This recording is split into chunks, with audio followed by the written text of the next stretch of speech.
Two, we are live. My brother, my brother, my brother. Greetings, greetings, greetings to all. Thank you for joining us. Another episode of Back on Track. We have a very special guest in our studio today, a phenomenal young brother with a very remarkable story. I just came across this young brother's story probably a week or so ago. And when I heard his story, I was amazed, impressed, inspired, motivated, empowered, all of that plus some, brother. Just from your story. Very, very, very, very phenomenal story. So let's get right on into it, man. Let's get right on into this, brother. Let's talk a little bit about yourself, man. Your upbringing. Who are you, brother? Let's get right into it, man. Cause this is gonna Yes, be sir. a Yes, powerful sir. story. Hey, listen, y'all want to share this. Y'all gonna want to share this. This brother got an amazing story. Y'all gonna want to share this with your friends and family. You want to listen to this brother's story. It's phenomenal. You ever dealt with some of your life? You ever had challenges that you've been succumbed by that you didn't overcome? Man, you want to hear, brother? Go ahead, brother Marcus. Go ahead. Yes, sir. All praise due to Allah. Yes, sir. Well, definitely just first want to thank you for allowing me to, be interviewed by you, for taking out time out of your schedule to see value in, my story and to see value in the conversation that we had a few days ago. And I think you also have a wonderful story. So it's a blessing that we were able to connect, and I'm really grateful that I'm on this platform so I can share my story, just, spread the knowledge of God and how wonderful He is and miraculous He is, and just share my testimony. So just a little bit about myself. I'll strive to be as prompt as possible, but also give as much information. My name is Marcus Muhammad. Um, I was born in Washington, D.C., 1993, July 8th, 1993. I married, I'm 27. My wife is 26. We have two beautiful children by Allah's permission. My oldest daughter's name is Mizana. She will be 5 in January. Then we have a 2-year-old son. So Allah has blessed us. So just to start a little bit of my story, when I was diagnosed at birth, HIV positive.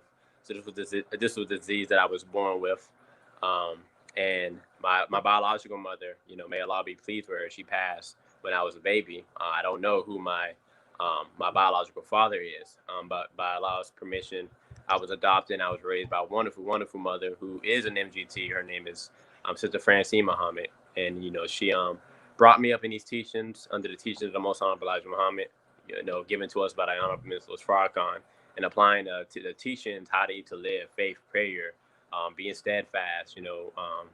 Me as a young child, one that the doctor said I might not have lived to be a teenager, is still here today. Kicking this virus butt. So that's a little bit about me and what I like to do. As you probably may already have seen, I'm an extrovert, so I love talking. I enjoy having a good conversation. I enjoy other people laughing, smiling, just having a good time. I'm a musical kind of person, so I love music. I love dancing. I love art, love drawing and painting, even though I don't do it as I should do, but as I used to do. But I love artwork. I love being around family, traveling. I love animals, so you probably see this big fish finger got behind me. I'm really into animals and just nature and stuff like that. And the reason I really share my stories because, I've always had a passion to help others. As a young child, I've always envisioned myself to get to the point where I could share my story to uplift others, because I always will get overwhelmed with emotion when I would think about the condition that this world is in. When I would see individuals in pain, like my mother actually told me, my thoughts was, how is she feeling about it? I didn't want her to be sad. I didn't want her to be worried about my condition. So it was always more of a concern for others than it was for myself, just because of the love that I've just had for people. So that's me. I love to have a good time. I love knowledge, love self-knowledge, love the Honorable Minister Farrakhan and everything he's done for us and given us, because I wouldn't be here for today if it wasn't for his teaching. Yes, sir. So that's me. Okay, so I love that story, man. So we're gonna dig into that story a little bit, though. We're gonna dig into it. Don't dig too much, all right? Don't dig too. No, I'm just playing. Okay, so coming up, being born HIV positive. I know when I was back in the '80s, that's when I guess I first became aware of AIDS. I'm assuming it just hit the scene at that time, HIV, and it was like a scare in my generation. Like, man, everybody. I mean, like if you was having sex, it was like, wear your condoms. Don't be. I mean, like every woman, every girl you came in contact, every guy, the thought was on your mind was, do they have AIDS? because if they have AIDS, I don't want to mess with them, right? I mean, no, I'm good, right? So what challenges did you have coming up being born HIV positive? What kind of health challenges did you have? And also, what kind of social challenges did you have? Did you make friends? Did your friends know? Was you afraid to be around people? Did you, were you kind of standoffish? Did people reject you who knew? They're like, nah, we ain't, don't play with Marcus. He got AIDS. Don't touch him. Yeah, right. Don't touch him. Well, I would say the blessing is, my mother educated me at a very young age. I think when I was about 6 is when she first told me, and I don't think she used the term HIV. Forgot the exact phrase she used to actually explain it, but she said that there was a condition in my blood, and this condition could cause me to be sick. So I had to take care of myself, and I had to be careful when I would be around others, more so with my saliva or my blood. And she explained how this virus would pass. And she, each few months, each year. So as I grew older, she would give me more information. And so to how the virus would work. And then when I would go to the doctors, they would enlighten me. So it was quite a transformation, because when I was 6, like 6, 7, 8, 9, 10 or so, it was like HIV was this disease that, if you kiss somebody, you can get it. You know what I mean? Like at that point, they thought that it was in the saliva. However, it came to a certain point that is almost impossible to get it from kissing someone unless they had some kind of cut or sore in their mouth. And even that is very unlikely. So with me growing up, I thought that, drinking out, I couldn't drink after nobody. So when or no one could drink after me. And so one of the, challenges is, like, if my brothers and sisters, we had cups, we always had to make sure, Marcus, make sure me, in my mind, let me make sure I put my cup somewhere else. You know what I mean? So it's just certain things like that are not, you don't want to use someone else's toothbrush anyway. But, if that happened with me, it's okay. I got to make sure I use my toothbrush and nobody else, because right. at a young age, you would think like that. Because and, let me say before you go on, I'm just thinking about a lot of misconceptions that even I had, when I was younger, because, you don't know. So they just put AIDS was everywhere. They were talking about AIDS and HIV. People were dying. You were seeing people real sick on TV. They had sores all on them, and they was looking pretty bad. Yes, so here, when I was a lot younger, I didn't even want nobody to touch me. I don't want to hold your hand. I don't want to be talking to you, because I didn't know if I can catch that. And I seen people on TV looking like zombies, right? So I'm like, nah, I'm good. And so I know a lot of people got misconceptions when it comes to AIDS and HIV. And I know AIDS is like the last stage maybe of HIV. Maybe you can explain that better. Yes, but sir. I mean, so when you was younger, did you have like normal friends? Like, did you stay sick a lot? Did you go to the hospital and things like that? When I was younger, like when I think around the time that my mother first adopted me was probably more so the times where I had more of my illness challenges. I probably won't even remember back then. And I think I even caught pneumonia at one point, but basically from the point of when she got me, it was probably when I was at my worst state when she got me around that time, because of I was with someone before my mother actually adopted me. She actually was supposed to get me weeks after I was in a foster home, but I kept having to go back to the hospital because I think whoever had me at that time wasn't properly taking care of me, or they might not have just understood, the what needed to really be done. And so my mother was in the phase of getting custody of me, of going through the adoption phase. And so she wasn't supposed to have me till like 3 or 4 weeks. And then one day they just called her and said, hey, can you get him today? He's back in the hospital. And this is like his second or third time in the hospital in a short time period. So when she got me, it was more so the times that I was, that was probably the time where I was most sick at that point. However, within like 2 years, by the time she got me back to the doctors at like the age 2, they were like, man, what are you doing? They thought it was a medicine that they were giving me. 2 or 3 years old. They're like, this boy is healthy, And prior to that, they were like, yeah, I don't know. He ain't looking too good, And even as I would grow older, I was healthy, but they didn't know that children at that age, because there were so many people, in the 80s and 90s that was dying from it. Either you would have it and be unhealthy because they didn't really have good treatments for it, or 2, you might not make it to be a teenager. And that was once what they told her, my mother, because she would see teenagers, when she would take me to the specialist doctors, she would see teenagers, 14, 15, 16, 17, that may have had it because they were in an HIV specialist care center. And so she's like, wow, so she saw that and had hope. And so I think she mentioned it to one of the doctors. And I said, well, Miss, her name is, her last name is Frazier. Well, Miss Frazier, Marcus may not live to be that long because he was born with it, and By the time he gets to that age, his rise would have progressed to the next stage, AIDS, and he might not make it. And then they said if he does, he may have. I think she explained dwarf features as if I wouldn't develop properly. And so, I'm here today. All praise is due to Allah. And so, Yes, sir. And let me ask you, let me ask you about your mother real quick, because I think we want to touch on that. So your mother adopted you. She's in the Nation of Islam, right? MGT. Did she have any affiliation with your biological mother? No, sir. No, sir. She didn't. So she wasn't connected with you at all. She wasn't. So it's actually a really, really wonderful story. So my mother already had 4 children, biological children of her own, and she had joined the nation in '92. And after she recited and became an MGT, something just came upon her to where she always wanted to adopt. And she said, this is the time, because she would hear the minister talk about helping our people. And she said, this is a way that I can really help my people and give back. And so she actually wanted to adopt a girl. She had one girl. My oldest is my oldest sister. She's the oldest. And then she had 3 boys afterwards. My brothers, Delonte, Corey, Billy, Delonte, and Corey, William, Delonte, and Corey. And so after having these children, she's like, you know what? I want another girl. So she said her mind was set. She knew for sure that's what I'm gonna have a little baby girl. So she went and started getting the adoption agency, the information and everything, and she lets them know she would like a baby girl. I think she had to take some courses, or get some information and some documentation done, which was a couple of months progress. One day, one of the individuals from the agency called her and asked her would she be interested in taking a child with special needs. And so she was like, well, what are those? What kind of special needs are they? And then she told her. So she said her immediate reaction was like, I don't know nothing about that, HIV/AIDS. And like you said, at that point, like I think my mother and all my siblings at that age had to take a course before she even could bring me home. They had to take a course about preventing spread, how to care for someone with it, and the truth about it, like how it spreads. And so they had to get more understanding on it. Because like I said, she didn't even know. And so she wanted a girl, and then she ended up with a boy, and not only with a boy, but one that had this condition. And then on top of that, she had to take another course,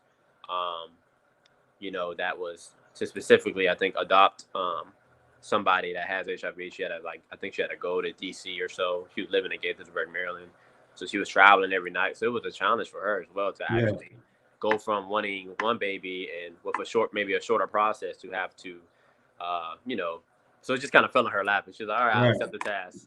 Man, I would say, I want to, salute your mother, because that's a heck of a thing to do.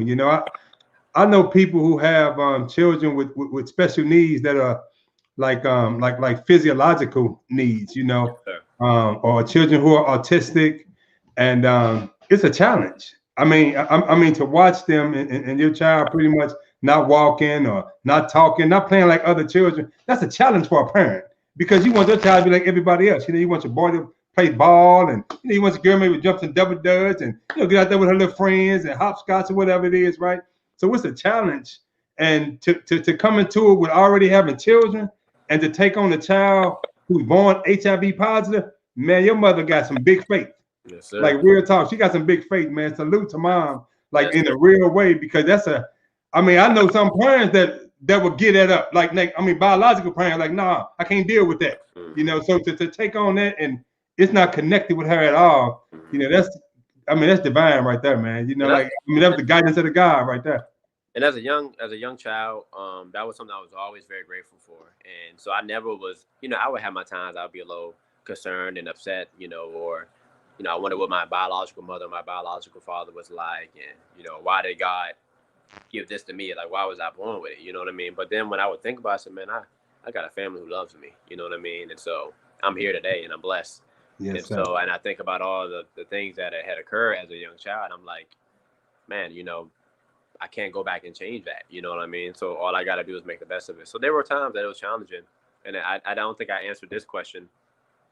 Even with the HIV and AIDS, when people will hear HIV, they would automatically connect to the AIDS. And there's a lot of that today.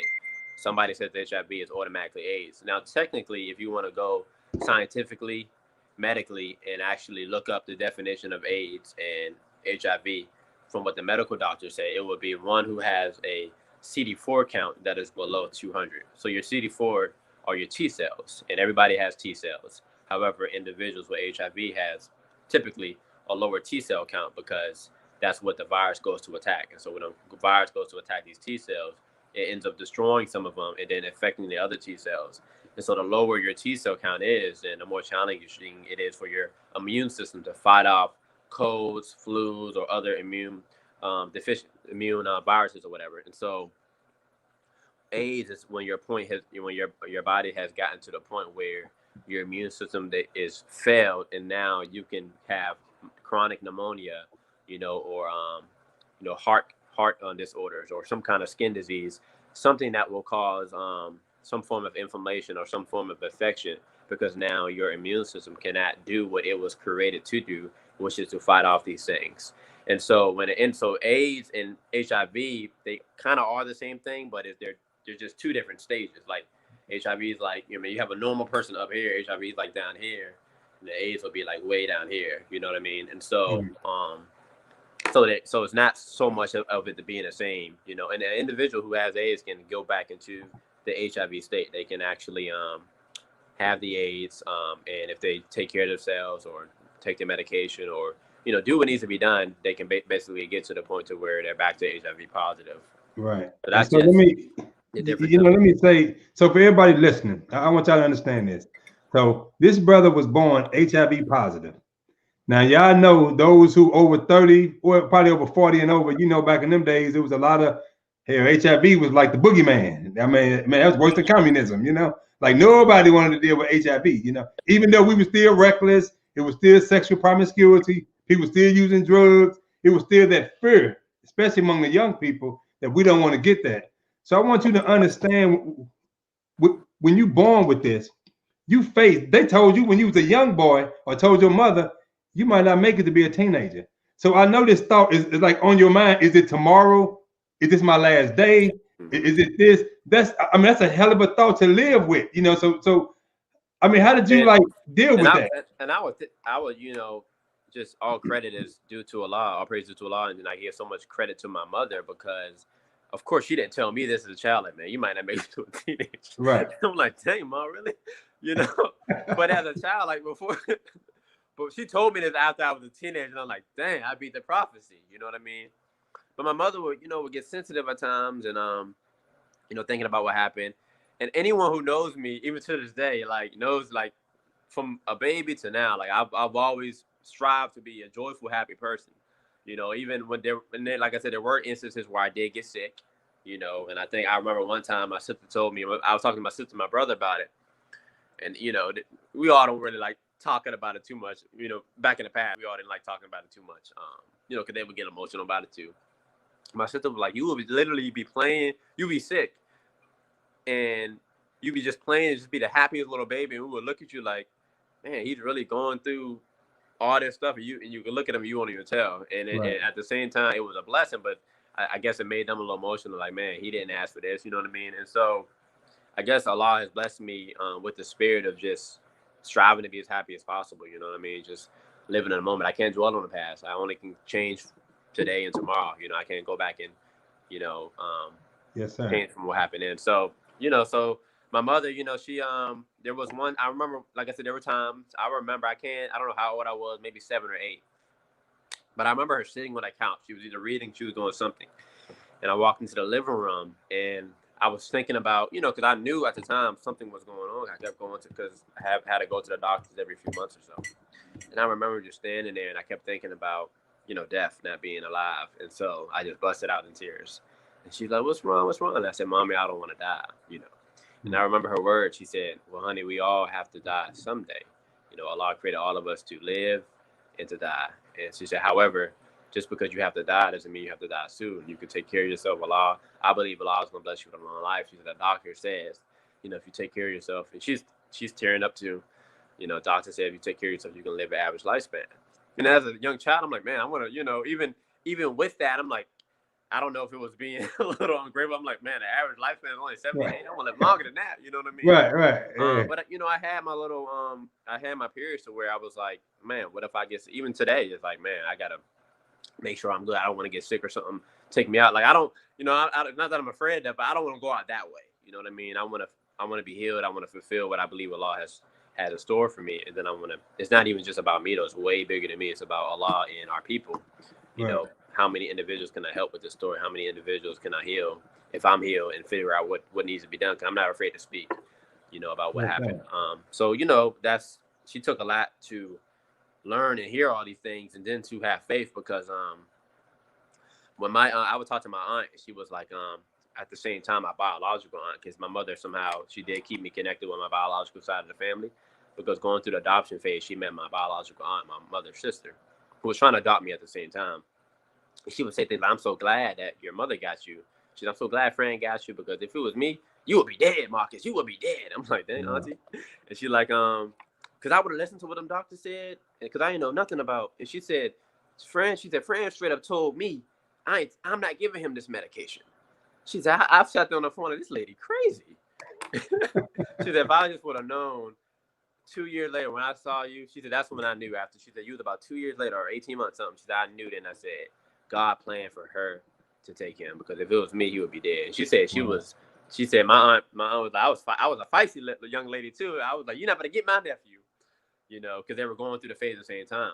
You know what I mean? And she said, if it wasn't for your mother, my mother said she prayed, and cream of wheat, milk, bean soup, prayers, and she just said she believed, and I believe it was that the prayer feeding me the right food, and then the power of love of that Black woman. You know what I mean? Yeah, that's powerful. That's powerful. So I think And so, okay, so let's get into like another phase then. Okay, so you deal with HIV all your life. You went through your periods of sickness, and at some point thinking about your death and telling your mom, "I don't want to die." So now you're getting up in age. You know what I'm saying? You're a young man. So of course, you got needs. You got the opposite looking kind of good to you. You hey. So how did you? I know you married now, and you got a beautiful wife, beautiful children. How did you approach that? Because that got to be, man, that's big right there. You know what I'm saying? Yeah, that's tough. When I was a teenager, I would say I probably had the most challenging time in my period. Because you're dealing with a lot. You're going into the teenage years. You're becoming a young adult. So you're learning certain things. You hear everything your parents saying, but you around your friends, they saying this. You know what I mean? It's like, and so you just have all these thoughts and reservations.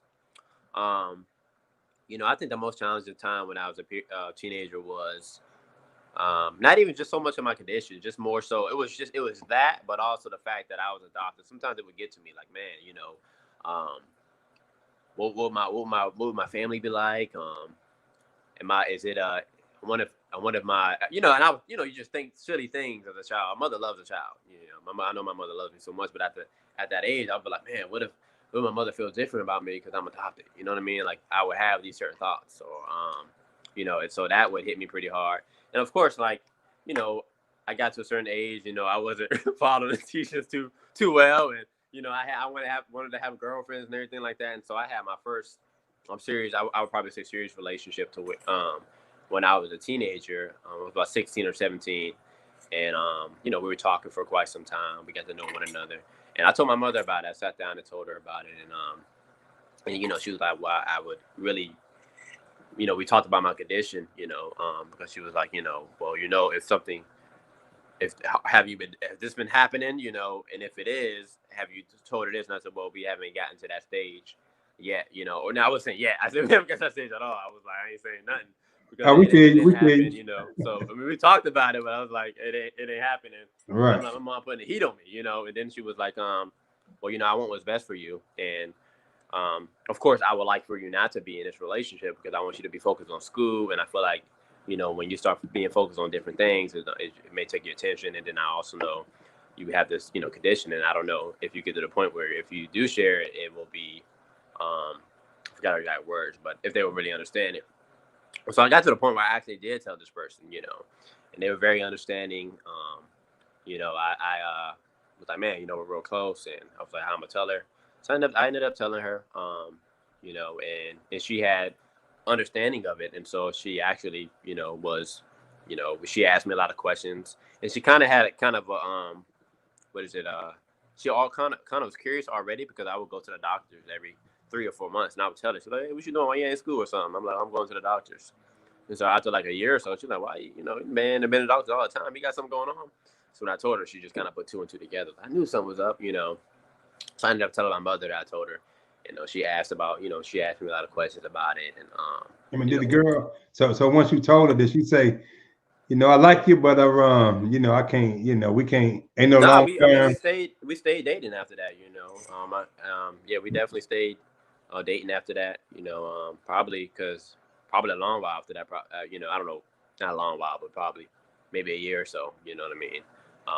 And she had someone in her family that had it, and so she had kind of understood to some extent um, the difference between that and AIDS, and that it wasn't the same thing as someone who takes care of themselves. So you can get it to be undetectable and stuff like that. And so yeah, so I had that experience, you know what I mean, and then but also as a young man, I always had to be real careful, in case. I mean, we got to be careful anyway, you know what I mean, the time that we in. Right. And then just in my respect for, I always had respect for women, but also just with this that I had, I was like, I can't just be doing anything, you know what I mean. And so I always had to really think about that, before making certain moves, you know what I mean. So yes, that was real. And then there would be times where I would get sick in middle and high school, and even still today, where I would be good. Like I probably wouldn't even think about my disease like that. But every time I would get sick, I would be concerned. Like, my number's good, my number's high. I'm not gonna be sick for a long time. Because when I would get sick in elementary school, there would be times where I wouldn't get sick often. Like, I didn't even have the flu a lot. Like, my mother, we didn't take flu shots like that. She didn't give us those vaccinations. So I wouldn't be sick like that at all. But when there were times that I was sick, it would take me longer to heal than what others. So those were the biggest concerns, And then heavy concern was I would start thinking about my future. Like, one of my biggest goals in life, not only to be healed, but I wanted to get married and have children. I didn't want my children to have it, obviously, and I didn't want to have my pass anything over to my wife or something. So my mother and I always talked about, well, maybe when you get married, you can find someone who has it as well. And so I kind of grew up, and I'm like, man, what if I always thought I wanted to be a Muslim. I'm like, man, what if MGT don't got it? You know what I'm saying? I gotta go search from somebody with it, and I always wanted to have children that didn't have it as well. And so every time I would go to the doctors, not every time, but I would always talk about, yeah, so when I get older, I can have children and I can do this. And they would, break down the science of what they knew, So, and today I got a wife and I have children that don't have it. So that's Wow. the So, blessing. so, so let me ask you. I mean, so how did that process go? Because I mean, you eventually, if you dating someone and you going through a courtship process, you eventually had to get to a point where you let her know, Yeah. and then she in that position where she got to make a decision. Am I gonna go with this brother with AIDS, with HIV, who HIV positive, or am I gonna be like, nah, I'm good. I got to go find me somebody else, bro. Like, how did that go down? So, I think I told my wife when we were courting, I think it was about a month in courtship, at that point I had already put in my mind that I would like for her and wanted her to be my wife. I believed it would happen. And so I said, okay, now I got to cross this barrier that I have in front of me. And my mother, she kept calling me. We were talking. I don't know if she remembers that. She kept saying, "You gonna tell her? You gonna tell her?" And I'm like, "Yeah, mom, I'm gonna tell her. Let me just get to a certain point." I said, "We've only been courting for a month, but I'm gonna tell her." She's like, "Yeah, cause y'all talking about getting married and all this other stuff. You gotta tell her." I said, "I'm gonna tell her. I'm gonna tell her." And so I kept thinking in my head, going over. You know how you replay something over and over in your head, like you about to do something. So I started going through over and over in my head. I said, and I was pretty confident. I said, I'm about 90% sure she's gonna say she'll go. I said, but man, what if she don't understand it? What if she think that she gonna get it, or her children will get it, or she's, or she's too worried about me being sick? I was like, so then I started thinking, like, man, she might not accept this. I mean, this is kind of big. But I said, I'll just do it. And so I started thinking about high school. I said, well, I did it before.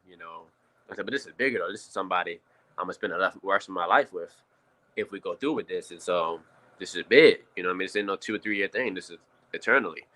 Um, so it was that night I told her, I think I was picking her up from somewhere. And I said, hey, I have something to talk to you about. And I went through explaining the story about,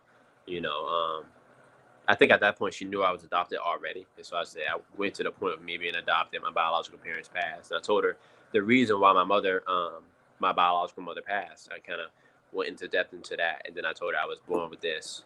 Then I explained what it is, if one is undetectable, is I won't say impossible, but almost impossible for you to pass it on to the next person. And if that person doesn't have it, the children won't have it as well. That's it. And then if a person does have it, like there are mothers who have it and the children don't have it. So there are ways to do this without, passing on. So I really kind of explained the science behind it. And I broke down the difference between HIV and AIDS. And she teared up, she's my wife. I remember her. I can still picture it in my face. I'm breaking my voice cracking, her voice cracking.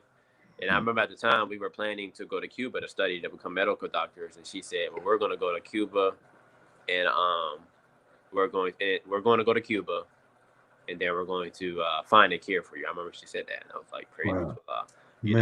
That's man, salute to your wife. Yes, sir. Yeah. Yes, sir. I mean, that's some powerful stuff. So, I mean, I don't know, if I put myself in them shoes and I was dating a sister courting and she say, brother, I don't know, I don't know how I would respond. I mean, that's a cold thing right there to even consider. Now, so she accepted it, she understood it, but how did her family deal with it? Because her mama, daddy, cousin, big brother, and them like, hey, girl, you tripping? Was there anything like that with her family? No, it's So it actually, I asked her, and this was big for us, and I was like, I don't, I would hate for you to be dishonest to your parents or not to tell them anything, but I was like, can we maybe share this later, in life? Because I was like, I don't, marriage is already a big thing, you know what I mean? And I said, I said, no one else knows this. At that point, the only people that knew this were my siblings, my mother, my siblings,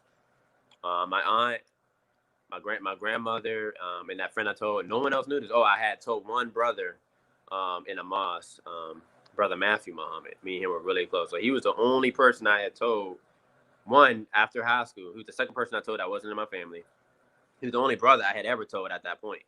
And so he was he's always been like a good brother, a mentor towards me at the time. And so, we would spend a lot of time together. So he was the first one I told. So when I told my wife, no one else knew. So I was like, I kind of at that point was a little afraid of rejection, and I didn't know if they would take it or understand it the same way.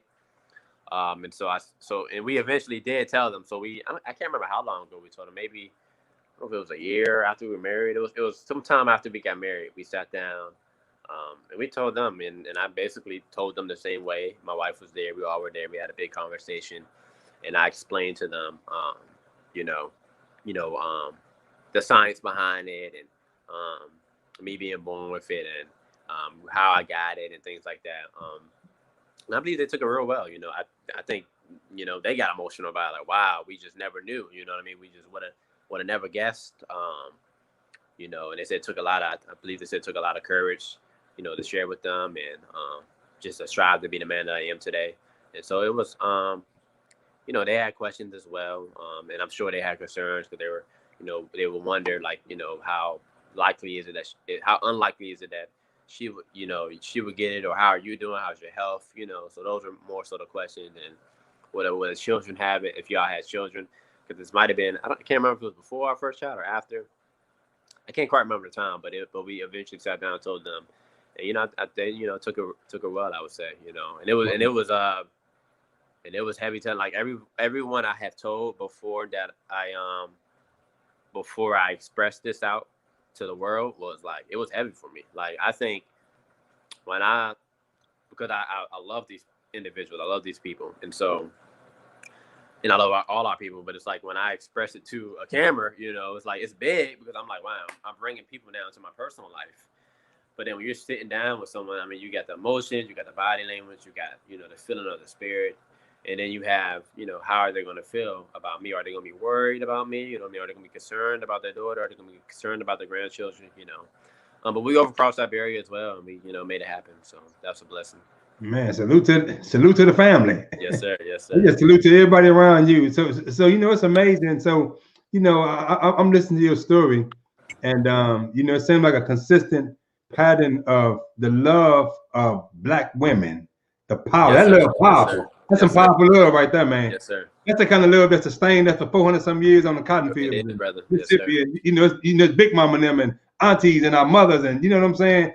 that love that they had, you know, to always embrace us, no matter what the hell we was doing. We can Yes, be sir. crazy as all out, get out, but you know, mom and grandmom and them are always gonna be there, right?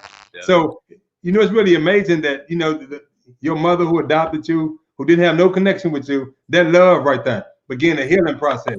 Then you meet another sister who, you know, now she faced with it, but she embraced you. Then her family. I mean, man. I mean, Love, man, you yes, can sir. always honor black women all your life, brother. Yes, sir. I have to, bro.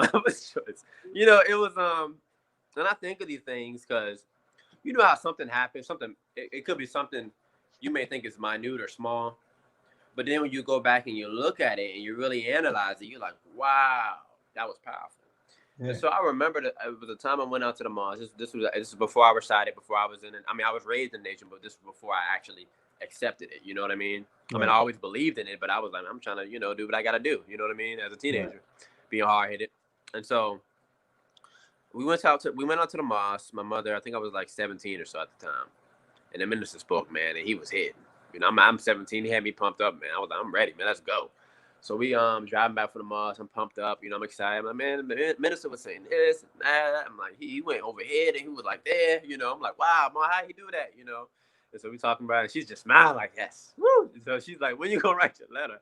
And I'm like, everything. The whole conversation just went down. You're like, come on, ma. So we talked about this already. I'm gonna write it after college. Right. And she's like, why after college? Why not now? And I'm like, I don't know. I'm just gonna wait. I said, you know, Islam got too many rules. I said, and she said something like, well, aren't rules necessary to establish life, or aren't rules necessary in life, or something like that? What's wrong with having rules that better your life? I said, I don't know. I said, I just want to wait till after I finish college. And she's like, why after college? I said, I just you know want to focus on school. So she's like, so I feel like she got real sad at that point, and she said, I remember to this day, and it kind of like broke my heart. And she said, why? And she said, well, I prayed that Master Prophet Muhammad forgives me. She said, for I've tried for all my children to accept Islam. That's what she said. And I was like, man, it's just like crushing. And I looked at her. She had her whites on. And I looked at her and said, and at that moment, it was as if I was looking at an angel. And Wow. then I thought in my mind, right then and there, I said, why don't I accept Islam? You know what I mean? I said, it's because I want to just mess around. Like, and I said, I believe in it. I truly believe in everything that is taught. So, am I ashamed to be a Muslim? Am I ashamed of, you know, of doing right? Do I care? So then that's when the process started. And I thought, I said, and in that moment, I thought, I wouldn't even be here if it wasn't for these teachings. I said, I wouldn't be here if it wasn't for Minister Farrakhan, my mother becoming a Muslim and accepting the teachings, using how to eat to live, praying to Allah, asking Master Muhammad for healing. I wouldn't be here if it wasn't for all that. I could be somewhere dead right now. And I started thinking, like, this was all I was doing. You know what I mean? And then I started seeing, I mean, I've always saw the value of women and black women, but right then and there, it just hit me heavy.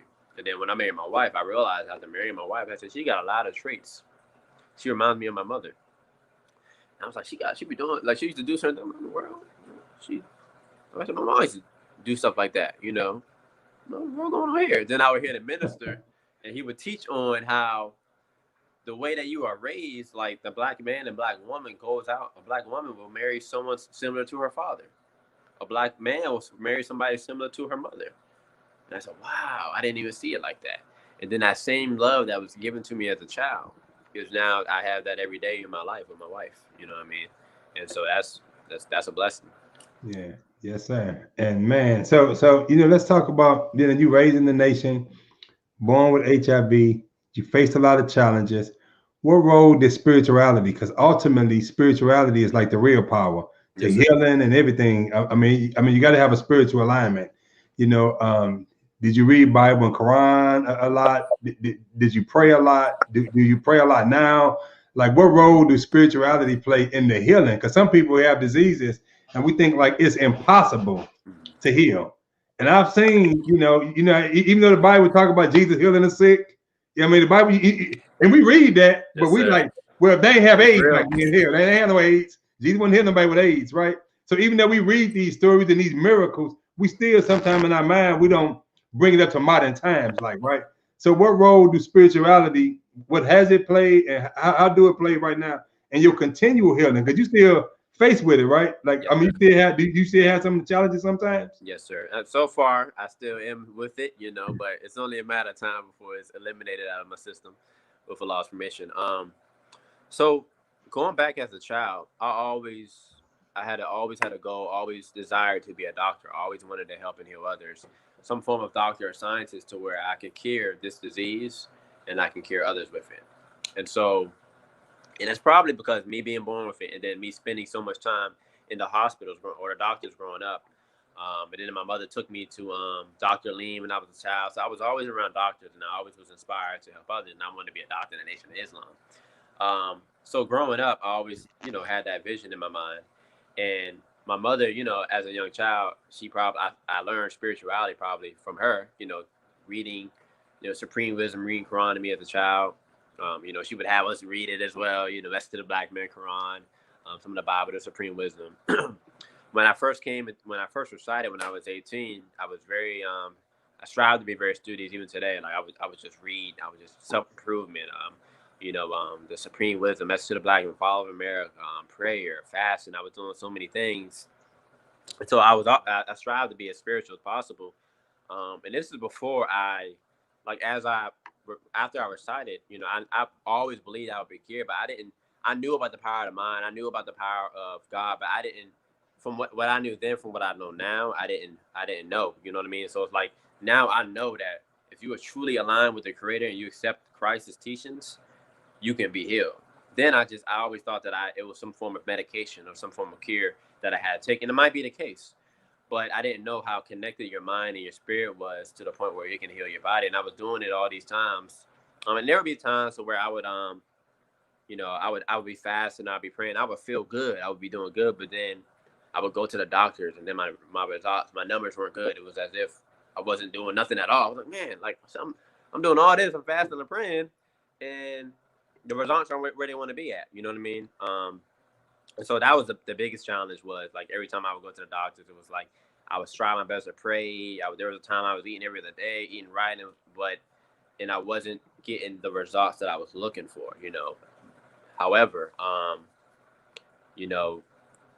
that being said, I understood that, okay, I know I wasn't like saying it didn't work, but I know this is going to be a timely process. You know what I mean?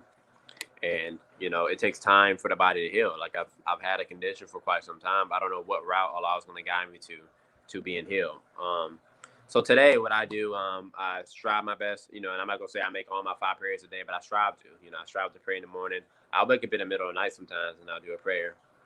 One of my favorite lectures the minister to listen to is The Power of God to Heal the Black Man and Woman of America. And in this lecture, he basically, he talks about the miraculous healing powers of Jesus, and then he also talks about instances to where he was blessed to being able to heal other individuals. Yes. And then he goes into basically aligning yourself with the Creator, with God, and how, praying, being steadfast, striving to be righteous, having the right thoughts. All of these things play a part in healing. You know what I mean? And so that's what I'm doing today. I strive my best. I do little shakes here where I can like mix fruits and vegetables and put spirulina and chlorella in it. And I'm doing colloidal silver. I've tried so many different regimens that echinacea tea, black seed oil with honey in it, And so most times, and a lot of times, there were times where I came home. I remember one time I came home from the doctors. My wife's like, she's like, "What's the results? What's the results?" And she saw them, and this is the first time I think, other than my wedding, this was the first time I just bust out crying. Like, well, by the time she got to me in my wedding, I was done crying, but she could see like my little eyes watering up. This is the first time where it came out of me to where I just broke down, and it's like no matter what I do, I'm not getting the results. Like my numbers, it's like aren't the same. So the only time basically I would be undetectable was when I was on my antivirus, which are curated and made to basically suppress the virus, but they don't eliminate it from your system. And so I don't have some kind of mentality where I'm not going to take my medicine. I understand things have to be done in order to sustain your body. However, I've been on them for so long, they have these crazy side effects. You know what I mean? And when I go off them, what I'm trying to do is I'm trying to figure out some kind of pattern or some kind of supplement that I can take that will either keep me undetectable or it can be eliminated, because I know that if it's a problem or if something's in existence, Allah already has the solution now. We just got to get to it.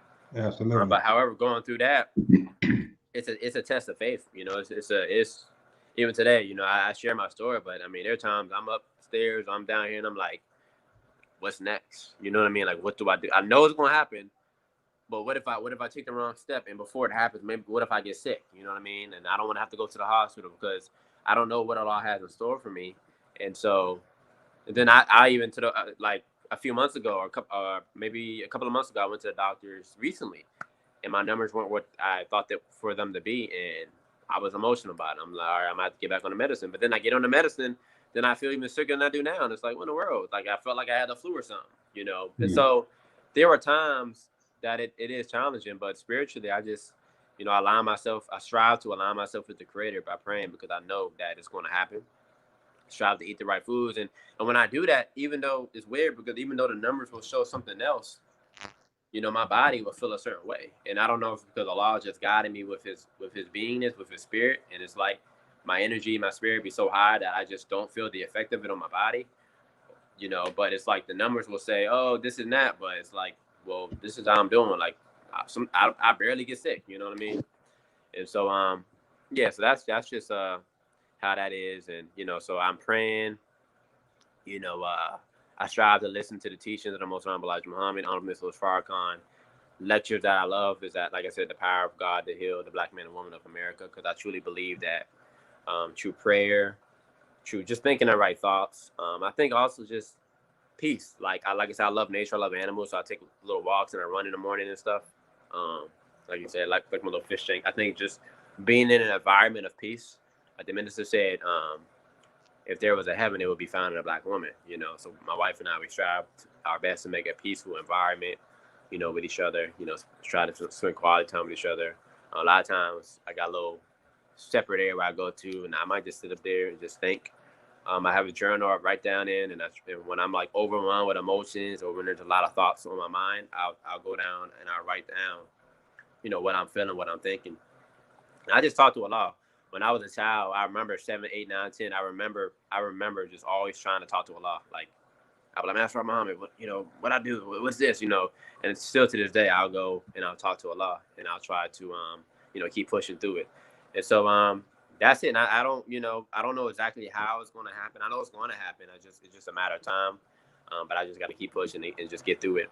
Yes, so sir. that's kind of what I'm doing, you know. And man, let's give a shout out. I'm assuming it's your mother-in-law, Sister Aisha. Yes, that's my mother-in-law. But man, she said, I always knew my daughter was special. She solidified that when she married this courageous young man and began this journey with him and that family. May Allah continue to bless you all. I love y'all. Oh, man, Sister Aisha, boy, we bow down. We salute Black women. That is That's the Black powerful queen. stuff, That is man. the mama You know, queen right there. yeah, man. You know, look, her and her daughter are so much alike. Like they just love Islam, brother. You know, they love the minister, love Allah, they love our people. You know, and it's just phenomenal. I mean, I'd be like when I look at my mother-in-law, my mother, and my wife, I'll be like, man, I'm trying to be like them. You know what I'm saying? Because there'd be some times, man, I'll say something, do something. My wife's like, no, babe, you can't do that. You can't say that. I'm like, why? She did. You can't justify wrongness. I'm like, all right. Yeah, so I'm not justifying. I'm just explaining. Right, deceptive intelligence. Just the love, deceptive intelligence, bro. Right on. Hey, man, you know, brother, you know, when you was talking, you know, I have an experience with the minister that, you know, I don't share publicly too much, but I have shared it before, of the healing power, because I too believe that the Honorable Minister Louis Farrakhan is a man that's directly connected to the Supreme Being and his exalted Christ. And my mother, before she transitioned to the ancestors several years ago, she battled with cancer for a long time, you know. And she got to a point where she was on hospice several times. Very strong-willed woman, you know.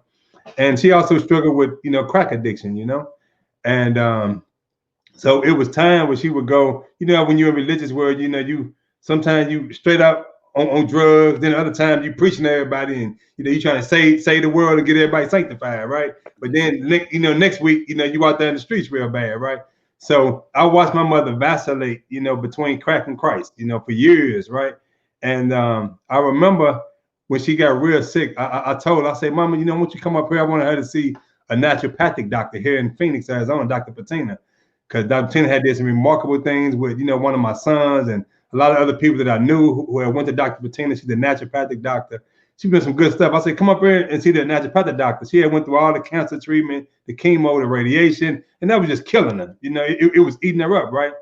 And so I remember one time I had, and it's a lot to it. I don't want to get deep into the story, but suffice it to say, I had wrote the minister a letter sharing some things that my mother said about him, and that she wanted to meet him, and the Honorable Minister Louis Farrakhan had read the letter, and he accepted that, and my mother and I and my ex-wife, we went to see the minister, and he prayed. I never forget that day, man. We was at his house here in Phoenix, and Mother Khadijah come down. It was her birthday yesterday. Shout out to Mom. One of the greatest and strongest women that I know is the wife of the Honorable Minister Louis Farrakhan, Mother Khadijah Farrakhan. And but Mother Khadijah came down and she kissed my mother and hugged her, and she said, "Sister, we love you and we praying for you." And at this time, my mother had a cancerous tumor on her brain. The cancer had metastasized. I think I'm saying that word right. So much it had spread so much where she was in her stool was blood. When she went to the bathroom, she was like blood was passing through her stool. So she was kind of messed up. And the minister, the other minister, Farrakhan prayed with her, for about 45 minutes, man. We prayed and he talked and he said some things to her. And I just remember, and it's a lot more to the story, but I just remember like shortly after that, my mother was weak and everything. And about a week or two, my mother was riding bikes with my children. She was going to the park, sliding down the slide board and walking to the store. And I was just amazed. So can't nobody tell me nothing, absolutely nothing about that man there. They say he racist, he bigot, anti-Semitic. Man, I ain't trying to hear none of that. None of that. We got to be blind, man. I don't know physical proof. Hey, man. I seen it. I seen it. And my mother, she was so excited when she got back to St. Louis. She called me, and she say, "Red." It's my nickname. My family call me Red, right? She say, "Red." I went to my doctors, and she couldn't even say the word right. She say, "They told me my cancer was in readmission." I say, "What, mama?" She said, "My cancer is in readmission." She said, "I don't got it no more." Wow, and I say, "Man, you were touched by Christ, boy." So I know that belief and that faith in God and living your life right and being in alignment, it plays a lot of part, a big part. So anybody out here dealing with something, you're dealing with a physical illness or a physical challenge, get your mind right. Yes, Start eating right, praying, get your mind right, live right, do right. And we have to understand that it takes time. You know what I mean? It takes time to be healed from our life and from the things that have been done to us, our parents, our grandparents, our ancestors. We're talking about 400 years of pain. We're not looking at just our life. We're looking at pain that has been caused on our parents, our grand. I mean, think about the things that my mother had went through when she was pregnant with me. And may Allah be pleased with her, but using drugs on the streets while pregnant. Think about the things that I had to go through. Now let's not look at me. Let's look at the condition of our people. How many young men and women are pregnant now, were pregnant 10, 20 years ago with children that were involved in certain things that had occurred that made them feel a certain way about themselves when these childs grow up, and they don't even think of these things. You know what I mean? And so we have to strive our best to acknowledge and confront what happened, but we got to live in a moment and make a change, because we have to understand that if those things happen to us, then I believe God has a plan for us. You know what I mean? If a diamond, it comes from a single rock, piece of coal that is formed under the earth for billions, trillions of years, right? Tons and tons of pressure. But from a rock, you become a diamond. And so you have so many different, whether it's something that's a species or a bug or insect or animal, like you have many things that have metamorphosis stages of evolutions. And so if God, his greatest creation, the human being, God in person, the human being, we are a reflection, we're in the likeness of God, we are God. If all these things in his creation have to go through these physical pains, what do we got to go through to become what he set out for us to be? You know what I mean? And so studying these teachings, hearing the stories on Amos Farrakhan, I'm striving to understand that pain is needed for pleasure. You know what I mean? Because after difficulty comes ease. And when these things are what we call burden or pain or pressure, when these things are applied to us, we have to learn to overcome it. And so we can, and sometimes overcoming it might just be sharing your story with other people. Like when you help, I believe when you help others, you heal others, you're healing yourself. You know what I mean? Like the minister said in one lecture that we have, I can't remember the exact number, but it's like billions of atmospheric pressure surrounding our body, but yet we don't implode or explode. So with that being said, if we have so much pressure being on us currently at all times, whether we sleeping, walking, like at all times, we got billions of pressures of atmosphere on us. If we can handle that every day, it's nothing that we can't handle. If we can come from a single sperm, I think it's the average sperm count now, they say, is between 40 million to 1 billion. And I believe years ago for our people, it was multiple billions of sperm cell, but only one sperm cell is the one that actually fertilizes the egg, which forms at that point to a zygote. And so I always think about life like this. And I heard the minister say it. He didn't say it to um, this exact way, but I mean, just imagine being lined up in ranks, right? Like you about to run track, and it's you and it's 250 million other people, right?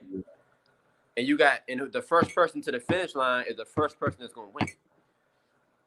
You were the one that won. Like you and I talking, you and I physically being here, all of our people that's just alive, that already is a testimony of how great and powerful you are. That not only that you got to the finish line, but God guided you to get there and chose you to be here. So us being born is already just a blessing and a greatness in itself. So we gotta look at these things and then look at what's in front of us and just break the barrier, because there's nothing that we can't accomplish. And that's just kind of how I look at it, So I know it's a challenge, and I know it's a challenge for me, but I'm happy, I'm blessed, I'm excited, and I'm just ready, to share with the world. I'm ready to be healed and, show how God in the person of Master Muhammad, has that power to heal. Like we're No talking to doubt. a living God, you know what I mean? Absolutely. So let me ask you, for one of our last questions, and it's twofold.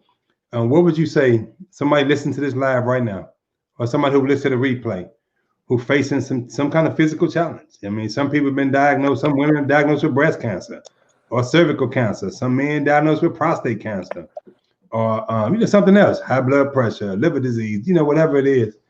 What words would you say to somebody who's facing health challenges right now in terms of your mental attitude, your spiritual attitude, how you live your life, and then also how does that relate to what you want to do in life? Let's close out with that, like your purpose, because you shared with me like what you believe your part of your purpose is and your mission and things like that. Let's deal with that as we close this session out. It's a powerful question, very powerful question. I pray I answer it the right way. Feel like there's many ways to answer it. The first thing I would say is I believe the first step is faith. You know what I mean? Just faith in God. And really just belief in Him that He has the power to heal. I also think another term that we could use, a powerful word, is love. I believe that we have to love ourselves. We have to really get to know ourselves and fall in love with ourselves, not in a sense of vanity, but in the sense that this is who I am. This is my body. If I'm here, then He blesses me to be here. You know what I mean? Like, we got to understand how much God loves us. And we can't say we love God if we don't love ourselves. So we got to love ourselves and we got to love God and just start being thankful. I know a lot of times we look at all the pain and all the challenges we go through, but just think about something that makes you happy. The minister said, if you are going through a struggle, he said, just stop and count your blessings, and you'll immediately see how much abundance you got, and then start to be grateful. I mean, look at our hands. You know what I mean? Look at your eyes. Look at your ears. Look at what's around you. Sometimes you may have only pain you think that is surrounding you, but look at the pain and how it can also turn into a blessing.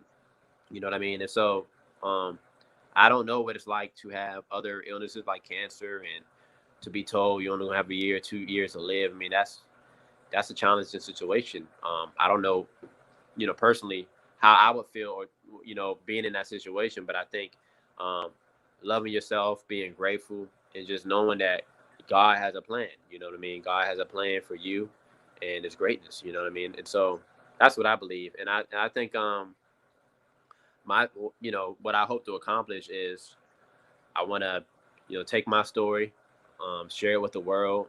That healing is possible. I want to teach on healing, inspiration, how inspire other individuals to study themselves, and how real it is that healing is possible. um, you know just me being here is an example of that. And I believe faith, like if you have faith and belief that you can overcome, it says in the Bible, if you have faith but the size of a mustard seed, you can say to a mountain, be removed, and it be removed. But the works come into that. Like, you have to have the faith, but the works. And I would say pray. prayer is so powerful. When individuals pray, it's improving the quality of your faith. And then when you go to pray, you have to believe what you're praying for is going to be answered. And so we can't go to prayer with doubt. We have to go with prayer with, we got to know that it's going to be. I heard someone once say, pray like everything belongs on God. Everything's on God, but work like everything is on you. And that's kind of how we have to move in life. But the prayer like it's all on God and work like it's all on us. And so my goal is to spread these teachings of the Most Honorable Elijah Muhammad and Muhammad's Farrakhan through the world. One way is by sharing my story, how real God is in person of Master Prophet Muhammad and his healing powers. And the truth that in the Bible says that Christ will make all things new, and that, he is one that can heal. God's teaching is one that can heal. Elijah, his name actually means doctor. It means cure. It means the answer. It means God is presence. All those things at once. So if we accept his teachings, how to eat to live, being righteous, praying, doing unto others as you want done unto you. All these are steps into healing, not only ourselves, but into healing others. And that's what I want to do. I want to share the power of healing. I want to share love, being an example, sharing the example of love from the Black woman, using my mother and my wife as an example of what happened with me, what's happening with me every day. And spreading the word with that, and I also, I deal with finances as well. So it's like, I believe, finances is a part of healing. If you don't have the finances and the things like life insurance intact, like when our community is lacking finances, because a lot of times our families, our mothers, our fathers die and or pass away, and we don't have the finances that it takes to grieve properly, take care of ourselves. And so now we got to be more stressed and there's more burden, which now makes the body more sicker because we don't have the finances. But the minister said that we are physically, economically, mentally dead, but the root of it is spiritually. And so if we can heal the spirit, heal how our mind is and our belief system, then everything else will fall into place. And so we gotta think the right thoughts, eat the right foods, make the right decisions, and then we can take the steps that's necessary into the healing phase. Yes, So sir. prayer, faith, and works. That's what it's all about. Praise be Allah, brother. Hey, brother. Hey, listen, man. We really appreciate you sharing your story, man. That's courageous and it's commendable. Yes. So many people living with things and they don't want nobody to know. Yes, sir. But we don't know that our struggles and things that we've gone through and are going through is a testimony for somebody else. Because it ain't just for you by yourself. Yes, sir. It's for somebody else. And we pray that the God bless you and your work and your efforts to soar to the highest heights. Praise be We to pray Allah. that your family is blessed, man. Like all your family, all them strong sisters that's in your mix. We just can continue to pray for all of them and thank them, for that excellent example. Just really thank mom and mother-in-law, your wife, and everybody else, all my other aunties and stuff. All my other aunties. I got some good brothers I want to shout out to right quick. All right, shout them out. Can I shout them out? Yes, sir. The first brother, man, this is the first brother I told, named Brother Matthew Muhammad. I don't know if he's watching or not, but he's a blessing. Him and his wife, Sister Rashida. He was the first one I told. I got two very close brothers of mine. Both of their names are Anthony. Both brother Anthony Muhammad, Anthony V Muhammad. Love them both. One brother, his name's Brother Anthony, has 3 beautiful children. And they all, man, we talk to them. I talk to them all the time, man. It's just all love, man, all peace. They're powerful, man, great. They're their wives are as well. Blessings because they're my sisters, man, and just these teachings, man, the teachings of the Most Honorable Elijah Muhammad, the FOI, the MGT, man, it's been a blessing, man, because that's part of my healing, to have strong brothers in my corner.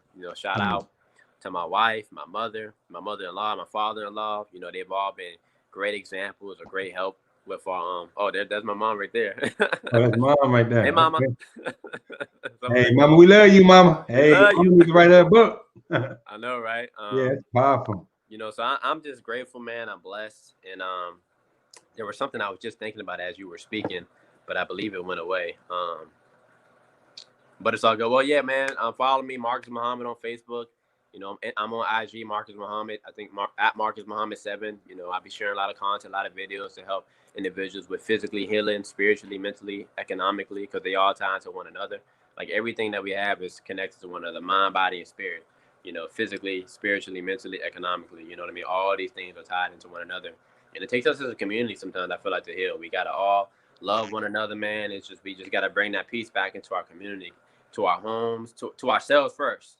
To ourselves, we got to make that tone with ourselves, with God, to our homes, to our community. And that's how we'll have a peaceful and a healing nation. So, yeah, let's keep rolling. Man, okay, let's see. Annie Handy say, nobody can make me believe different. When I lived in Islam from 1974, I have seen and know that it is where the truth. I think it is a blessing when God bless you to understand and accepting the, I don't know what that means. The high. The high. People think we're crazy. That's okay. I'm crazy in love with God and the teachings. Absolutely, brother. And then we got Timothy X say, good testimony. Thank you for watching. He say, soldier that. Troy, yeah, brother Yeah, Troy. brother So Troy. I'm a Yeah, black Troy. guy.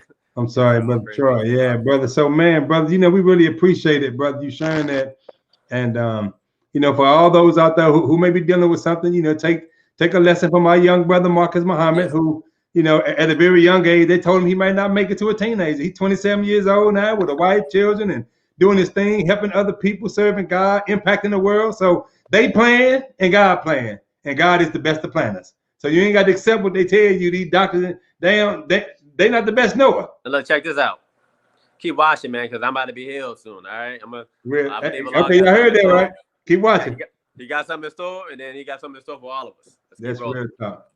So thank you, big brother, and thank you all for tuning in. And brother Marcus, man, we appreciate you. We love you, big brother. I'm looking forward to meeting you in person one of these days, man. Yes, sir. You know, you and my little nieces and you know, I'm looking forward to meeting you, brother. I'm gonna come down there, man. Put my mask on, man. We're gonna rock with it. Yes, sir. Real talk. All right, big brother. Thank you, family, for watching. And Assalamu alaikum. Thank you, brother. Wa alaikum salam. May Allah bless you.